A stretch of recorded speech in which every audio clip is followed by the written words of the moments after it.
ધર્મની રક્ષા માટે પોતાના જીવનનું બલિદાન આપી દીધું હોય તેવા દેવતારૂપી બે શૂરવીરોની આરાધના આખા ગુજરાતના ગામડે ગામડે થાય છે।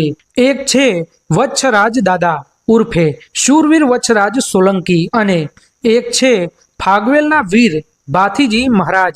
નમસ્કાર મિત્રો, આજના વિડીયોમાં આપણે વાત કરીશું ખેડા જિલ્લાના કઠલાલ તાલુકામાં આવેલા ફાગવેલ ગામમાં બિરાજમાન ભાથીજી મહારાજના મંદિર વિશે।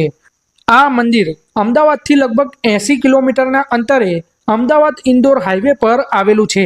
અનેક જીવોના તારણહાર એવા વીર ભાથીજી મહારાજનો જન્મ વિક્રમ સંવંત 1600 એટલે કે ઈસવીસન 1544માં કારતક મહિનામાં બેસતા વર્ષના દિવસે ફાગવેલ ગામે થયો હતો અને ભાથીજી મહારાજને નાગ દેવતાના અવતાર માનવામાં આવે છે। તેથી જ આ મંદિરમાં નાગ દેવતાની અલગ અલગ પ્રતિમાઓ પણ રાખવામાં આવેલી છે। ભાથીજી મહારાજનું આ ભવ્ય મંદિર 450 વર્ષોથી જૂનું માનવામાં આવે છે। એવું કહેવાય છે કે અહીંયા દાદા હાજરા હજૂર બિરાજમાન છે।